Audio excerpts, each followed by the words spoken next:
Wah, apa mungkin aku ini dirasuki setan ya?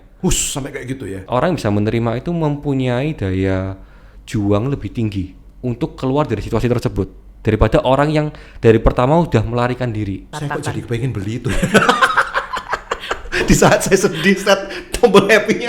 Ya, itu katanya. Saya tidak seperti Dokter Aime yang bisa menulis obat. Saya bukan psikolog yang bisa memberikan konseling. Tapi saya sebagai orang awam misalnya ya, untuk menghadapi orang-orang dengan gejala depresi, saya udah tahu gitu. Oh, gejala-gejalanya kayak gini gitu. Apa yang paling nggak support seperti apa yang saya bisa berikan? Buanglah masalah pada pakarnya. Bersama psikiater Buat apa susah? Bahtera Yuda 96.4 FM. So Peter, rasanya depresi itu gimana yang terjadi pada kamu? Depresi itu buat aku badannya lemes banget, energinya sangat rendah. Terus ketika mau dipaksain buat gerak, buat aktif, itu seakan-akan badannya ngelawan gitu. Jadi kalau aku dari bangun tidur mau gerak, itu kayak sampai badannya bisa trembling, bisa tremor banget, getar banget semua. Dan itu kadang-kadang nggak bisa langsung bangun, aku harus nunggu 10 menit, aku istirahat dulu sebentar, baru pelan-pelan berbangun. Itu pun dari tidur ke duduk, itu masih capek banget. Dan kadang-kadang bisa keras sampai linu juga badannya semua. Padahal baru bangun tidur.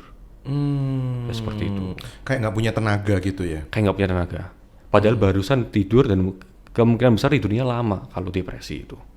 Oh, justru kamu lebih tidur lebih lama ya? Bisa tidur lebih lama. Kalau aku lagi down bisa sampai 14 jam sekali tidur. Wah, hibernasinya 14 jam. Oke, berarti males ngapa-ngapain juga ya berarti ya? Males banget dan nggak bisa enjoy. Hal yang aku biasa lakukan pun nggak bisa enjoy lagi. Dulu biasanya enjoy ngelakuin apa? Hobi Aku gitu? suka olahraga, suka nge-gym, suka basket, suka main gitar. Ini mau ngelakuin pun dipaksa tuh tambah badannya tuh bener-bener ngelawan.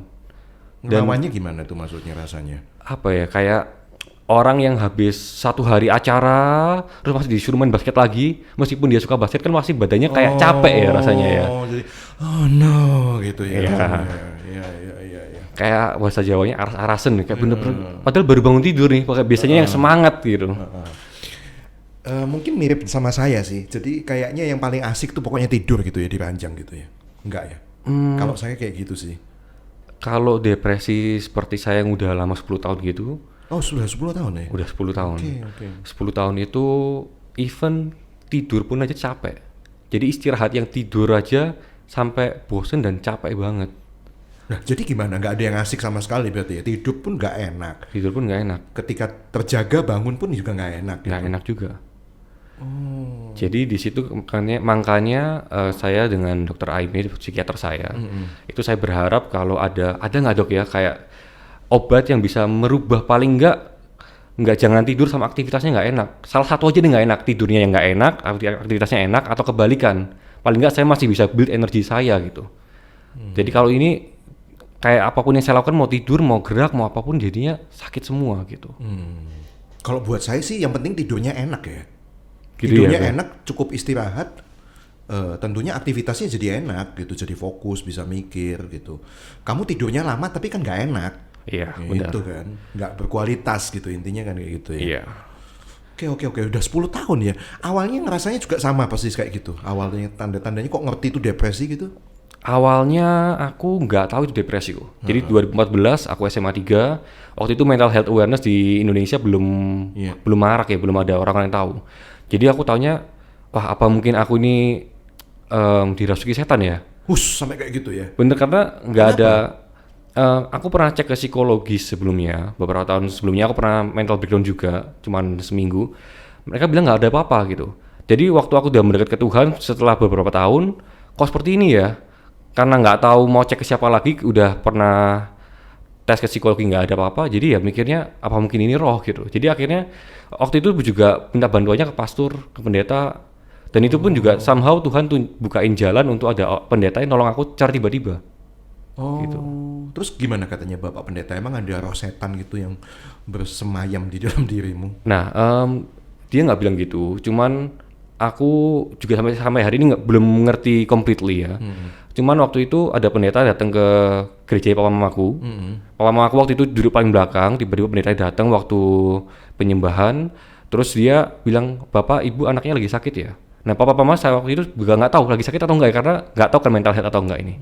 Mereka datang ke rumah, mereka pendetanya bawa saya ujian penyembahan. Saya yang udah 3 hari atau 4 hari waktu itu mau tidur nggak nyenyak, semalam bisa bangun 3 kali, baju basah kuyup, keringat dingin. Oh iya. Jadi ganti baju, terus sekolah nggak bisa fokus, dari top student nggak bisa belajar, nggak bisa sekolah takut. Tapi waktu ujian penyembahan itu tiba-tiba dalam setengah jam itu feelingnya, moodnya langsung keangkat semua. Seakan-akan ada sesuatu yang pergi gitu. Ya itu di bulan pertamaku, tahun pertamaku, aku cara mengatasi simptom depresi ini lewat ujian penyembahan sih. Akhirnya terpaksa. Itu membantu gitu ya? Membantu. Tahun pertamaku sangat membantu. Tapi nggak tuntas? Nggak tuntas. Artinya bisa ada serangan lagi gitu? Jadi setahun pertama ketika aku hampir dengerin lagu gereja, itu hampir 24 jam kok. Waktu tidur pun aku dengerin lagu gereja terus. Karena saking takutnya, takut tidur tambah keringat dingin, tambah nggak enak. Tapi itu bisa melewati SMA 3 aku 1 tahun. Aku bakal bisa sekolah, bisa aktivitas normal. Kalau nggak enak aku ke toilet pakai headset dengerin lagu. Jadi aku setelah itu habis SMA 3 aku kuliah ke Amerika. Di Amerika tuh tinggal sendirian, mungkin banyak pressure juga, kenal teman-teman baru. Itu yang denger lagu tuh aku tetap spiraling down. Jadi meskipun aku denger lagu terus, aku ujian penyembahan, itu nggak membantu aku menjadi lebih baik. Tambahan aku udah capek 1 hari, udah berjam-jam seperti itu, dan kondisinya semakin buruk terus.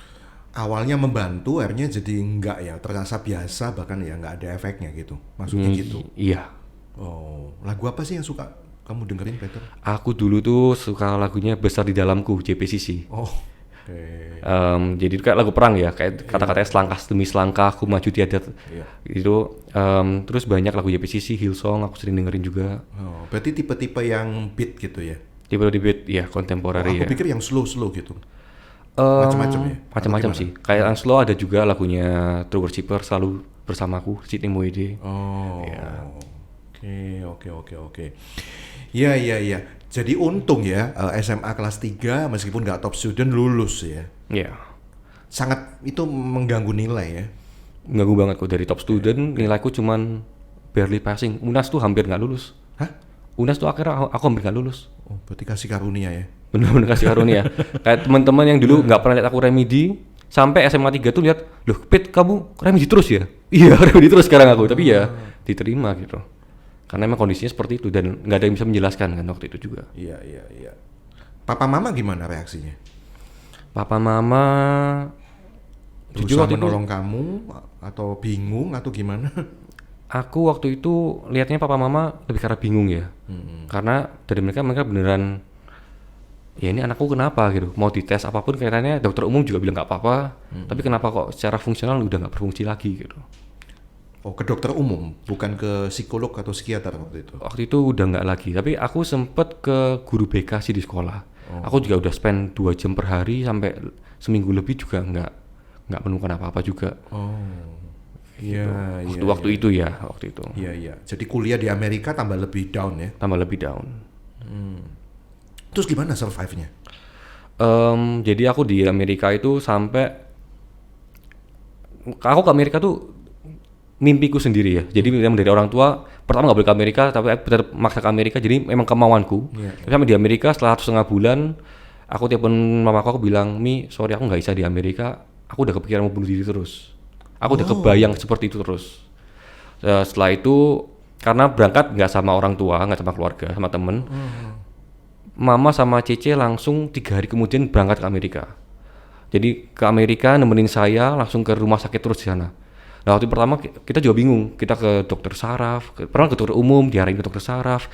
Saya lupa jalan kemana aja, tapi nggak ada satupun yang ke psikiater atau psikolog. Kenapa nggak kepikir ke sana ya? Kan soal mental ya, pengen bunuh diri segala macam. Yang aku pelajarin sih ternyata sakit mental ini secara kedokteran itu dulu dikategorikan sebagai sakit saraf ya, secara sakit neurologi atau apa gitu. Jadi mereka makanya mengarahkannya ke sana, dan sebenarnya aku sempat dikasih antidepresan dosis rendah, tapi itu juga nggak membantu gitu. Oke. Jadi nggak jadi kuliah di sana? Aku singkat cerita nggak jadi kuliah. Jadi aku waktu itu kan aku ke Amerika 1,5 bulan, keluarga nyusul nih, mama sama Cece. aku udah mereka di sana 1 bulan cari perawatan nggak ketemu nih. Aku udah bilang mama Cece, Mi sorry aku nggak bisa lanjut di Amerika, aku nggak tahan sakit dan jauh dari keluarga di negara Amerika yang pertama kali aku kunjungin, aku nggak bisa, aku mau bangun itu nggak bisa.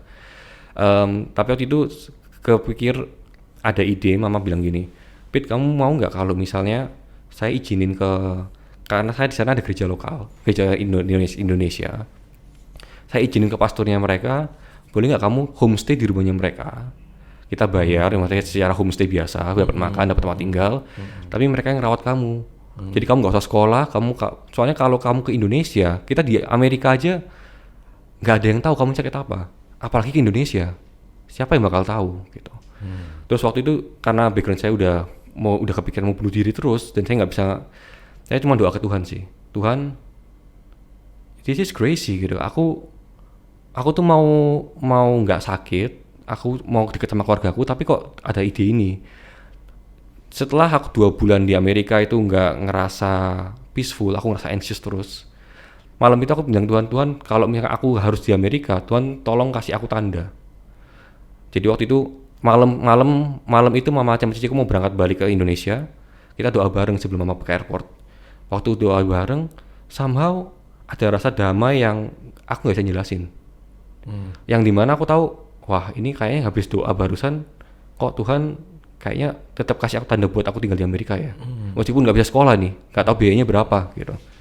Jadi di situ yang pertama Tuhan bukain jalan buat aku tinggal di Amerika ke depan. Iya. Tapi sampai di tahap itu meskipun pengen bunuh diri sampai kayak gitu, tapi kamu tetap merasakan ya bahwa Tuhan itu ada.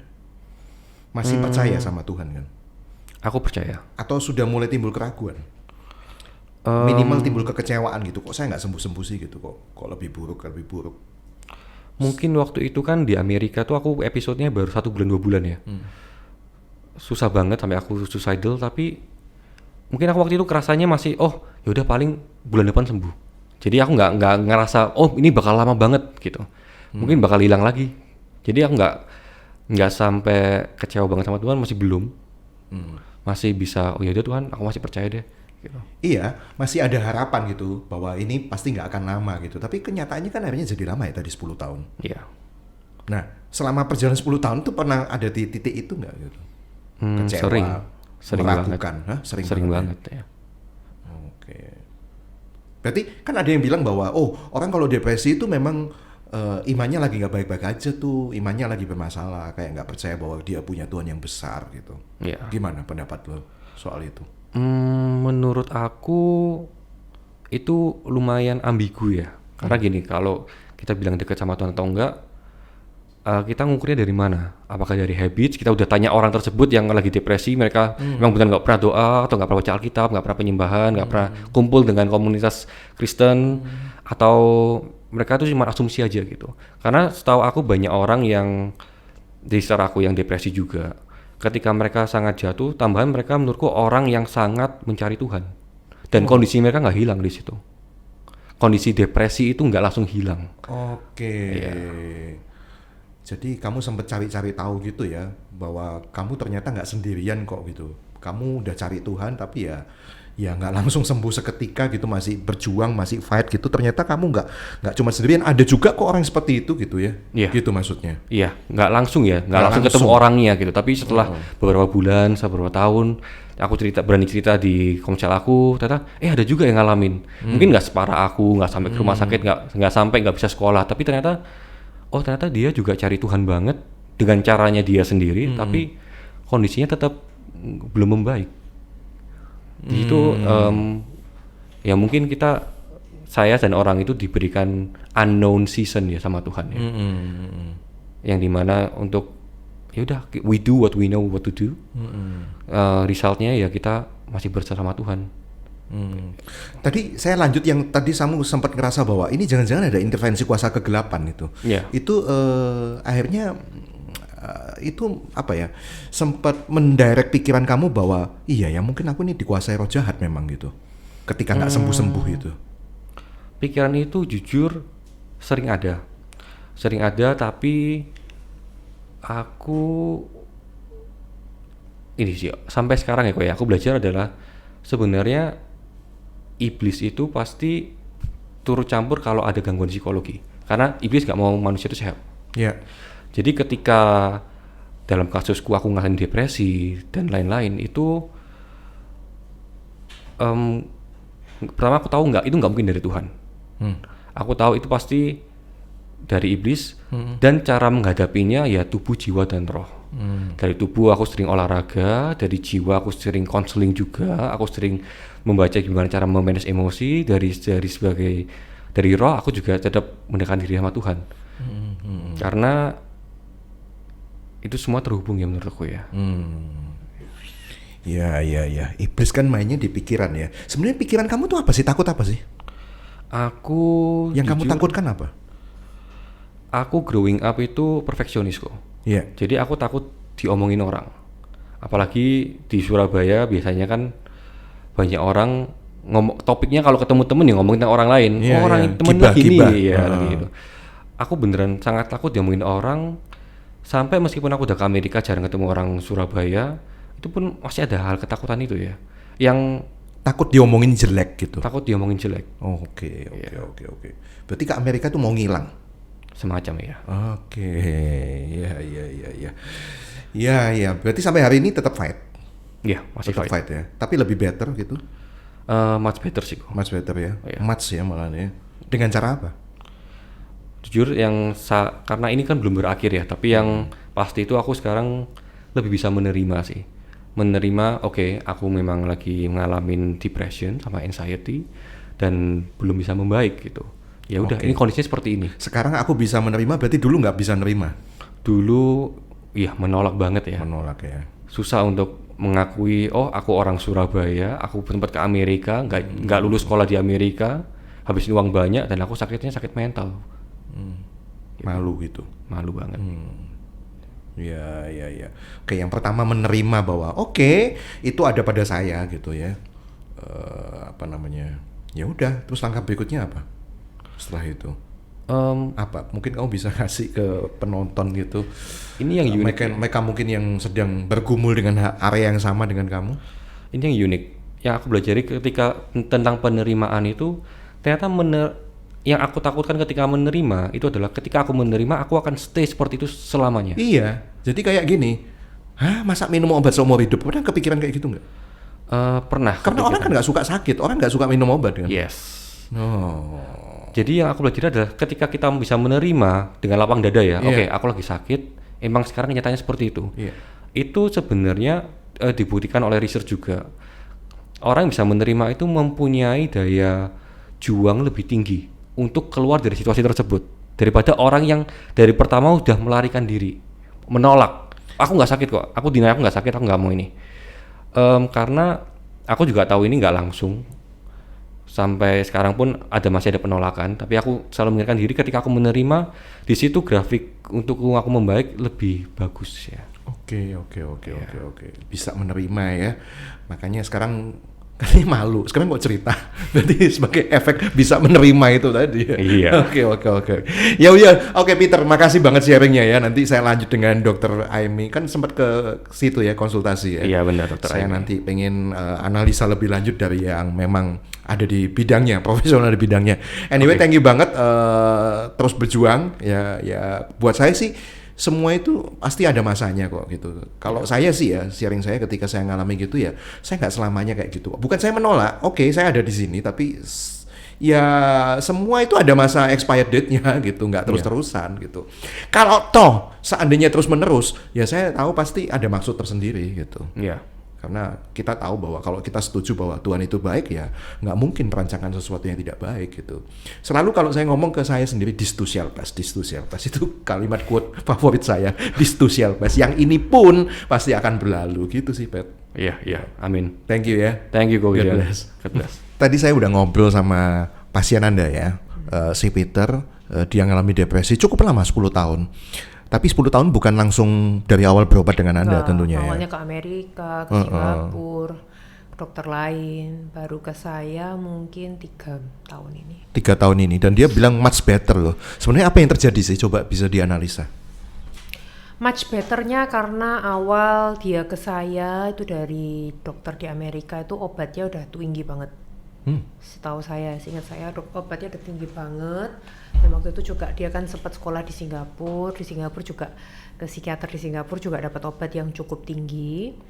Tapi responnya tuh nggak ada hasil yang jelas waktu itu ya, kayak treatment resistant gitu. Makanya hingga akhirnya dia mencoba berbagai terapi yang lain. Terus sempat mencoba esketamin nasal spray yang dimasukkan di hidung. Buat apa itu? Itu antidepresan. Jadi indikasinya buat pasien-pasien yang resistant treatment, yang pakai obat minum nggak mempan, bisa dikasih nasal spray itu. Dan setelah itu sih dia membaik, much better. Dia kalau katanya Peter ke saya ya, dia bilang dia merasa seperti tombol happy-nya tuh di restart lagi. Dulunya kayak nggak bisa happy, flat, itu dia bisa ngerasa kebahagiaan lagi. Itu kalau yang dia katakan. Saya kok jadi pengen beli itu. Di saat saya sedih, saat tombol happy-nya. Ya, itu katanya. Cus gitu.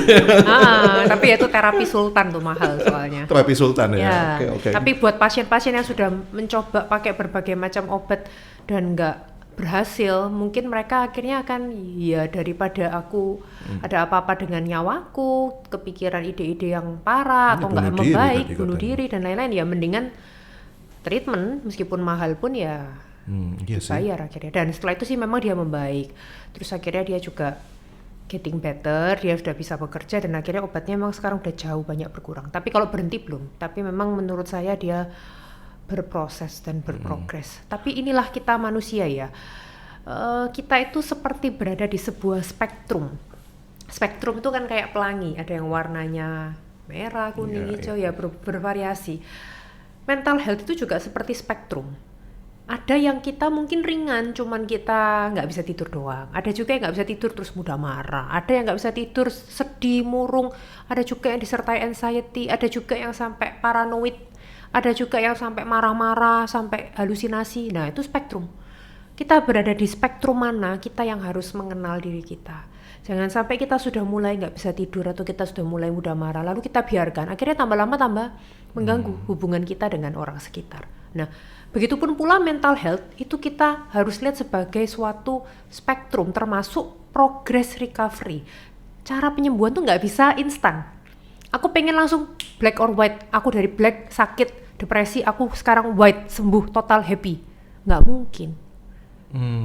Bener nggak? Mental health kita itu spektrum loh. Bahkan saya pun sebagai psikiater, spektrum. Bisa kena mental Duh, juga pasti. ya. Apakah pernah saya marah? Udah ya wajar. Jadi justru kita tidak boleh memandang emosi sebagai suatu hal yang terlarang. Justru kita mengenal. Kenapa kok aku marah? Kenapa kok aku sedih? Nah, tapi sedihnya itu di level mana? Spektrum yang mana? Sedih yang ringan atau yang sampai sedih nemen, yang berlebihan, yang sampai depresi. Marahnya yang ringan sebentar aja atau yang marah berlebihan dikit-dikit marah. Nah itu yang saya bilang spektrum. Kita berada di spektrum mana, termasuk penyembuhan pun juga spektrum. Jadi jangan melihat, oh dia kok masih minum obat berarti dia tidak tanda kutip sembuh. Ini berproses, berprogres. Karena itu tadi spektrum. Yang penting kita bertumbuh, karena hakikat manusia kan bukan menjadi sempurna, tapi kita bertumbuh menjadi pribadi yang lebih baik dari hari kemarin. Bukan dibandingkan orang lain, tapi dibandingkan diri kita sendiri, kita menjadi lebih baik. Iya. Tadi dokter mengatakan bahwa yang tahu tuh kita spektrumnya, tapi kadang-kadang tadi Peter bilang bahwa dia nggak ngerti apa yang terjadi loh dok. Iya kan? Tidak mengerti dalam tanda kutip diagnosis obat. Kadang kan mereka nggak mengerti. Tapi kadang pasien-pasien kalau yang neurotik mereka menyadari kok. Jadi something wrong with me. Aku kok nggak bisa tidur. Aku kok mudah marah. Aku kok sedih. Aku kok flat. Mereka merasakan. Tapi mungkin mereka nggak tahu harus kemana. Tuh. Tapi kalau udah yang psikotik, yang sudah gangguan jiwa berat, kadang mereka nggak merasakan kalau ada problem dalam dirinya. Itu yang saya bilang. Ya, karena mereka sudah kehilangan insight. Mereka nggak tahu membedakan mana yang realita dan mana yang bukan. Ya, jadi artinya lingkungan sekitar itu kan harus juga aware gitu ya dengan kondisi kalau ada keluarga kita atau siapa yang begitu gitu kan ya. Ya kalau seandainya sakit ini nggak aware kalau dia sakit ya lingkungan sekitar terutama keluarga terdekat gitu ya yang harus bisa paling nggak gercep gitu, ya kan. Jadi spektrum, oke. Berarti someday bisa kambuh, kumat. Nah itu tadi spektrum itu tadi kan. Bisa nggak kita bergeser spektrumnya pelan-pelan tanpa kita sadari? Sangat bisa. Tidak ada seorang pun yang bisa bilang tidak mungkin. Orang yang sakit tidak mungkin kambuh. Kita terlalu sombong kalau kita bilang seperti itu. Ataupun sebaliknya, orang yang sehat tidak akan pernah sakit. Juga nggak bisa kita terlalu sombong bilang seperti itu. Selalu ada probabilitas di dalam hidup ini. Satu-satunya kepastian adalah ketidakpastian itu sendiri. Bahwa selalu ada probabilitas. Meskipun itu kecil, selalu ada. Ya. Ada ya orang yang sampai pengobatan itu nggak mempan gitu ya. Ada. Ya udah Treatment kebal resistant. semua kayak gitu. Yes. Oh, ada yang kayak gitu ya. Ada juga yang sampai konseling pun tadi sempat Peter saya tanya juga kadang-kadang konseling nggak mempan gitu ya, nggak membantu gitu. Makanya saya jadi kepo, apa sih yang dilakukan oleh Dokter Aimee ini ya sampai kemudian jadi much better gitu. Berarti Anda nggak konseling gitu? Itu ya konseling, Tetap tapi konseling dia ya? kan jalan bersamaan. Dia juga menemui psikolog untuk konseling yang intens seminggu sekali. Kalau sama saya kan sebulan sekali. Saya kan lebih fokus ke pengobatan karena kan saya psikiater ya. Jadi beda ya frameworknya psikiater dan psikolog. Psikiater kita lebih ke arah penegakan diagnosis dan pengobatan, plan terapi. Kalau yang psikolog mereka lebih ke arah konseling dan mereka lebih intens ketemunya, mereka nggak ngasih obat. Jadi artinya saya nggak bisa curhat gitu konseling ke Dokter Aimee. Boleh, tapi kan itu intensitasnya kita kan nggak terlalu intens. Maksudnya kan kita ketemunya sebulan sekali kan biasanya. Iya. Boleh nggak lebih sering ya boleh, tapi memang frameworknya berbeda. Kalau psikolog mereka lebih fokus untuk konselingnya. Oke. Berarti itu dosis-dosis yang pernah diminum semua itu menurun semua ya? Sekarang, Iya. oh sangat, dan jumlahnya pun juga banyak berkurang. Oke. Sudah banyak berkurang. Saya lihat Peter berproses. Iya. Dan dia pun kan juga menurut saya dia juga menurutku orang yang oke banget. Dia bisa menghasilkan karya-karya meskipun di tengah depresinya. Dia bisa nulis lagu yang berjudul Hypnotize, Goodbye yang ada di Spotify ya. Buat teman-teman mungkin bisa lihat di J.Peter ya? ya J.Peter. Itu Hypnotize Goodbye. itu karangannya dia semua, dia yang nyanyi, dia yang aransemen. Bahwa semua dari kita tuh sebenarnya bisa menghasilkan karya kalau kita mau. Jadi jangan pernah ada suatu diagnosis yang menjadikan kita, melabel kita untuk tidak bisa maju, untuk tidak bisa menghasilkan. Selalu ada yang bisa kita lakukan di tengah keterpurukan. Iya. Satu lagi yang terakhir gitu ya. Kalau seandainya saya dengan penjelasan tadi kan udah mulai tahu gitu, gejalanya mulai kayak gini gitu ya. Apa yang saya harus lakukan? Apa yang saya harus lakukan sebagai keluarga terdekat kalau misalnya ada seseorang yang saya kasihi sedang kayaknya ini ada tanda-tanda depresi gitu. Kadang-kadang kan ya apalagi kalau kita dibesarkan dalam sebuah lingkungan pelayanan yang intens gitu, yang sangat rohani sekali lah. Kadang-kadang kita suka menghakimi loh. Oh kamu kok kayak gitu sih, ngapain sih? Kamu tuh kayak nggak percaya Tuhan aja. Gimana sih, Tuhan tuh pasti bisa kok. Kamu khawatir kayak gitu. Khawatir tuh kan kamu nggak beriman loh. Kamu itu mendukakan hati Tuhan kayak begitu. Nah itu kalau saya dikata-katai begitu saya makin down sih. Benar. Gimana dok? Apa yang saya bisa lakukan gitu untuk membantu mereka? Saya tidak seperti Dokter Aimee yang bisa menulis obat. Saya bukan psikolog yang bisa memberikan konseling. Tapi saya sebagai orang awam misalnya ya, untuk menghadapi orang-orang dengan gejala depresi, saya kan udah tahu gitu. Oh gejala-gejalanya kayak gini gitu. Apa yang paling nggak support seperti apa yang saya bisa berikan? Berikan telinga untuk mendengar. Gitu ya. Dan jangan menghakimi, validasi perasaan mereka. Ketika mereka bilang aku sedih, jangan bilang jangan sedih, kamu nggak boleh sedih, berarti kamu mendukakan hati Tuhan, kamu nggak percaya Tuhan. Itu justru toxic positivity, itu membuat mereka semakin down. Jadi justru harus dilakukan, oh iya aku bisa memahami, kamu sedih ya, it's okay kok kalau kamu sedih, nggak apa-apa. Kenapa kamu sedih? Apa yang membuatmu sedih? Apa yang bisa aku lakukan untuk membantumu? Ya. Harusnya sikap seperti itu, justru menerima, acceptance dengan perasaan mereka. Iya. Dan mendukung mereka untuk ke psikolog, psikiater untuk mencari bantuan. Karena banyak juga caregiver yang melarang, yang akhirnya membuat mereka semakin tersiksa dalam kesendirian, tidak berani mencari bantuan karena takut dihakimi. Ya, toxic positivity itu yang kadang-kadang kita nggak nyadar loh kalau itu toxic gitu ya. Kita maunya memberikan support, semangat, tapi jadi toxic ternyata ya, kayak gitu ya. Oke. Sampai akhirnya tadi saya kan nanya ke Peter kan, apa berarti kunci dari semuanya itu? Ya, bisa menerima bahwa perasaan itu ada, ya apa ya, gangguan itu ada pada saya gitu ya tadi ya. Keterbukaan juga gitu, bisa menerima dan keterbukaan gitu ya. Gimana menurut Anda itu sangat membantu ya? Keterbukaan dalam arti acceptance dengan kondisinya. Iya, menerima dengan Karena kondisinya. kunci dari depresi itu kan sebenarnya biasanya ya, orang yang depresi itu entah dia kehilangan cinta akan Tuhan, kehilangan cinta akan diri sendiri, atau kehilangan cinta akan orang lain. Ya, sehingga kadang ketika seseorang mengalami depresi, tanpa sadar mereka itu kehilangan cinta terhadap diri sendiri, merasa bersalah, menghakimi, malu dengan kondisi depresi, sehingga mereka tidak bisa menerima, mencintai diri. Di sanalah pentingnya self love. Self love harus ada dua. Yang pertama, menerima diri kita apapun kondisi kita, termasuk kondisimu yang sedang depresi. Dan yang kedua, berusaha untuk menjadi lebih baik. Ya, itu yang akan membuat jadi lebih cepat kesembuhan. Ya. Oke, thank you banget Dr. Amy buat penjelasannya tentang depresi. Sering kita bahas tapi ya rupa-rupanya banyak aneka percikan-percikan depresi ini banyak sekali gitu ya. Tiap orang beda-beda. Tapi hari ini saya belajar banget ya itu tadi ya. Jangan ragu untuk mencari profesional dan apa ya. It's okay kok gitu ya dengan perasaan itu. Carilah bantuan untuk bisa mengatasinya. Dan saya rasa kita sepakat ya bahwa depresi bukan tandanya kurang iman ya. Sepakat ya untuk itu ya. Oke, terima kasih Dr. Amy. Thank you. Buanglah masalah pada pakarnya. Bersama psikiater Buat apa susah? Bahtera Yuda 96.4 FM.